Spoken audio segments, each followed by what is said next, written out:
ایک ایپل کی اکائی لیں تو ہم ایپل کی اکائی لیتے ہیں تو اس میں تمام ایپل کی سائز مختلف ہو جاتی ہے، تمام ایپل کے ٹیسٹ اور ذائقے مختلف ہو جاتے ہیں، ذائقہ مختلف ہو جاتا ہے۔ اس کے علاوہ ذائقے کے علاوہ صارف کا مزاج جو ہے، صارف جیسے نفسیاتی اعتبار سے ہر فرد مختلف ہوتا ہے، ہر فرد کا مزاج جو ہے مختلف عوامل کی وجہ سے تبدیل ہوتا ہے، اس لیے یہ تمام مفروضات کو ایک وقت میں پورا کرنا جو ہے بہت مشکل ہے اور دشوار ہے۔ تو اس لیے ہم کہہ سکتے ہیں کہ گھٹتے ہوئے اشیاء افادے کا قانون مختلف مفروضات پر مبنی ہے، لیکن یہ تمام مفروضات جو ہے غیر حقیقی ہیں۔ دوسرا ہمارا پوائنٹ ہے بنیادی پیمائش۔ یہ قانون فرض کرتا ہے کہ افادے کے اعداد و شمار میں پیمائش کی جا سکتی ہے تاکہ افادے کے اضافے اور موازنہ کو پیش کیا جا سکے۔ یعنی اس قانون کی وضاحت کے لیے افادے کو اعداد و شمار میں ظاہر کیا گیا ہے تاکہ اس قانون کی وضاحت کی جا سکے اور لوگوں سمجھایا جا سکے، بآسانی سمجھایا جا سکے۔ حقیقتاً افادہ دراصل جو ہے ایک احساسی اصطلاح ہے، باطنی اصطلاح ہے۔ یعنی ایک صارف جب شے کی اکائیاں استعمال کرتا ہے تو اس کی افادیت کو محسوس کرتا ہے، لیکن اس کو اعداد و شمار میں اس کی پیمائش نہیں کی جا سکتی، اعداد و شمار میں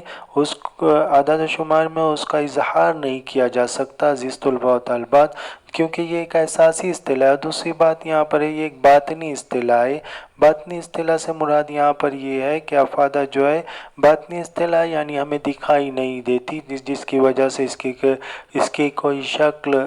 موجود نہیں ہے، تو اس لیے یہاں پر افادے کو ہم اعداد و شمار میں پیش نہیں کر سکتے، لیکن یہ قانون کی وضاحت کے لیے ایسا فرض کیا جاتا ہے کہ افادے کے اعداد و شمار میں پیمائش کی جا سکتی ہے۔ حقیقتاً افادے کوئی ایسا آلہ موجود نہیں ہے جو افادیت کو اعداد و شمار میں ظاہر کر سکے، ایسا کوئی آلہ موجود نہیں ہے۔ اس لیے کیونکہ افادہ ایک احساسی اصطلاح ہے، افادہ ایک باطنی اصطلاح ہے، عام طور پر افادے کے موازنے کے درجے کی شکل میں افادے کو پیش کیا جا سکتا ہے، جیسے تشفی کا کم یا زیادہ ہونا۔ اس سطح کو ہم واضح کر سکتے ہیں، لیکن ہمیں 2 افادہ ملا، 3 افادہ ملا، 4 افادہ ملا، اس طرح سے اس کو بیان نہیں کیا جا سکتا، کیونکہ افادہ ایک احساسی اصطلاح ہے۔ افادہ احساسی اصطلاح ہے اور افادے کی پیمائش اعداد و شمار میں نہیں کی جا سکتی، اعداد و شمار میں اس کا اظہار نہیں کیا جا سکتا، کیونکہ کوئی ایسا آلہ موجود نہیں ہے جو افادیت کو اعداد و شمار میں ظاہر کر سکے، ایسا کوئی آلہ موجود نہیں ہے۔ عزیز طلباء و طالبات، تو اس طرح سے افادے کا یہ مفروضہ بھی غیر حقیقی ہے کہ افادے کو اعداد و شمار میں اس کی پیمائش کی جا سکتی ہے۔ اس کو اعداد و شمار میں اس لیے ظاہر کیا گیا تاکہ اس کو سمجھایا جا سکے، تاکہ اس کو پیش کیا جا سکے، موازنے کی وضاحت کی جا سکے، اضافے کی وضاحت کی جا سکے۔ اس لیے اعداد و شمار میں یہ قانون فرض کرتا ہے کہ اعداد و شمار میں پیمائش کی جا سکتی ہے، حقیقتاً اس کی اعداد و شمار میں کوئی پیمائش نہیں کی جا سکتی۔ تیسرا پوائنٹ ہمارا ناقابل تقسیم اشیاء ہے۔ ناقابل تقسیم اشیاء کا بہت بڑی اشیاء یا ناقابل تقسیم اشیاء یعنی بہت چھوٹی اشیاء جس کو تقسیم نہیں کیا جا سکتا ہے، اس پر اس قانون کا اطلاق نہیں ہوتا۔ جیسے motor car, T V, refrigerator, مکان، اس کے علاوہ دیگر اور بہت ساری چیزیں وغیرہ، کیونکہ ایک وقت میں یہ اشیاء ایک سے زیادہ نہیں خریدی جاتی، اس لیے ایسی اشیاء کی مختلف اکائیوں سے اخذ کیا گیا اشیاء یا افادے کا موازنہ کرنا ناممکن ہے۔ جیسے ہم ایپل کی مختلف اکائیاں ہم خرید سکتے ہیں، ایک کے بعد ایک استعمال کر سکتے ہیں، اور یہ قانون جو ہے صحیح ثابت ہو سکتا ہے، لیکن بہت بڑی اشیاء جو ہوتی ہے اور ناقابل تقسیم اشیاء جو ہوتی ہے اس پر اس قانون کا اطلاق نہیں ہوتا۔ تو یہ بھی اس قانون کی ایک خامی ہے کہ اشیاء کا بہت بڑا ہونا یا ناقابل تقسیم ہونا جس کے نتیجے میں اس قانون کا اطلاق نہیں ہوتا، جیسے موٹر کار، ٹیلی ویژن، مکان ہے، بائک ہے، مختلف چیزیں جو زندگی میں ہم ایک بار خریدتے ہیں، یعنی بار بار نہیں خریدتے تو اس کے اور ایک اکائی کا استعمال کرتے ہیں ہم ایک اکائی کا استعمال کرتے ہیں، ایک اکائی کے بعد دوسری اکائی کا استعمال نہیں کرتے، تو ایسی اشیاء کی مختلف اکائیوں سے اخذ کیا گیا اشیائی افادے کا موازنہ کرنا ناممکن ہوتا ہے۔ تو سمپلی آپ اس کو اس طرح سے سمجھ سکتے ہیں کہ شے کا بہت بڑا ہونا اور بہت چھوٹا ہونا، اس کی وجہ سے اس قانون کا اطلاق نہیں ہوتا، اور بہت ساری اشیاء جو ہے پائیدار ہوتی ہے جسے زندگی میں ہم ایک بار خریدتے ہیں، موٹر، ٹیلی ویژن، مکان اور دیگر چیزیں، ان چیزوں کو ایک وقت میں ایک سے زیادہ نہیں خریدا جاتا، اس لیے ایسی اشیاء کی مختلف اکائیوں سے اخذ کیا گیا اشیائی افادے کا موازنہ کرنا ناممکن ہوتا ہے۔ تو ناقابل تقسیم اشیاء یہ گھٹتے ہوئے اشیائی افادے کی ایک خامی ہے۔ زر کا اشیائی افادہ مستقل ہوتا ہے۔ عزیز طلباء و طالبات، جیسا کہ زر کا اشیائی افادہ، یہ قانون فرض کرتا ہے کہ زر کی اکائی کا اشیائی افادہ مستقل رہے، یعنی قائم رہے، تبدیل نہ ہو۔ تاہم تنقیدی بحث کی گئی ہے کہ زر کا اشیائی افادہ مختلف اشخاص کے لیے مختلف ہوتا ہے۔ جیسے زر کی ایک اکائی ہے 10 روپیہ، ایک غریب کے لیے بہت اہمیت و افادیت کا حامل ہوتا ہے، ایک غریب کو بہت زیادہ افادہ دیتا ہے، جبکہ ایک امیر کے لیے کوئی اہمیت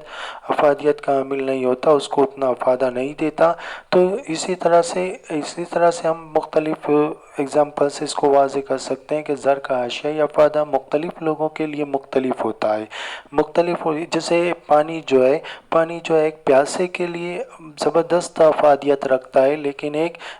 جس کو پیاس نہیں لگی ہوئی ہے اس کے لیے پانی اتنا افادہ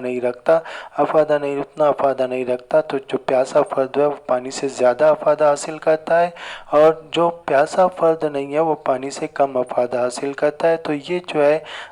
اسی طرح سے زر کا اشیائی افادہ مختلف لوگوں کے لیے مختلف ہوتا ہے، یہ قیمتوں میں تبدیلی زر کے ذخیرے وغیرہ سے متاثر ہوتا ہے، تو یہ زر کا اشیائی افادہ مستقل ہے، یہ بھی اس قانون کی ایک خامی ہے۔ اس کے بعد ہمیں اس قانون کا ایک مفروضہ ہے واحد خواہش، ایک خواہش جس کو ہم کہا جاتا ہے۔ یہ قانون صرف ایک خواہش کی تشفی کی حد تک متعین ہے، جبکہ ہم روزمرہ کی زندگی میں دیکھتے ہیں کہ ایک فرد جو ہے ایک وقت میں بہت ساری خواہشات سے لطف اندوز ہوتا ہے، اس لیے یہ مفروضہ بھی غیر حقیقی ہے، اس مفروضے کا بھی حقیقت سے کوئی تعلق نہیں ہے۔ جیسے ایک وقت میں بہت ساری خواہشات کی تشفی ہوتی ہے، جبکہ یہ قانون صرف ایک خواہش کی تشفی کی حد تک متعین ہے۔ جیسے بھوکا ہے، وہ روٹی کی اکائیاں جیسے جیسے استعمال کرے گا اس کا اشیائی افادہ بتدریج گھٹے گا، ایک وقت آئے گا کہ اس کا پیٹ بھر جائے گا، یعنی نقطۂ سیرابی تک پہنچ جائے گا، اس کے بعد مزید کھانے سے انکار کر دے گا، یعنی وہ بھوک جو ایک خواہش ہے، اس خواہش تک کی حد تک متعین ہے یہ قانون۔ لیکن ایک فرد جو ہے عملی طور پر ایک وقت میں بہت ساری خواہشات سے لطف اندوز ہوتا ہے، اس لیے یہ مفروضہ جو ہے غیر حقیقی ہے۔ جیسے ایک فرد کو بھوک لگی ہے، لیکن ایک فرد کی خواہش جو ہے بھوک لگنا ایک خواہش ہے، اس فرد کی خواہش یہ بھی ہے کہ وہ بریانی کھائے یا کوئی اچھی ڈش کھائے۔ جب وہ اچھی ڈش کھاتا ہے تو اس کی دونوں خواہشات کی تکمیل ہوتی ہے، دونوں خواہشات پوری ہوتی ہے، ایک اس کی اچھی ڈشز، اچھے پکوان کھانے کی خواہش تکمیل کو پہنچتی ہے، دوسرا جو ہے اس کی بھوک کی خواہش جو ہے وہ تکمیل تک پہنچتی ہے۔ تو بیک وقت ایک فرد جو ہے ایک وقت میں بہت ساری خواہشات سے لطف اندوز ہوتا ہے، اس لیے یہ مفروضہ جو ہے غیر حقیقی ہے۔ ہم عملی طور پر دیکھتے ہیں کہ ایک فرد جو ہے ایک وقت میں بہت ساری خواہشات سے لطف اندوز ہوتا ہے، تو اس بنیاد پر ہم کہہ سکتے ہیں کہ یہ مفروضہ جو ہے اس کا حقیقت سے کوئی تعلق نہیں ہے، غیر حقیقی ہے۔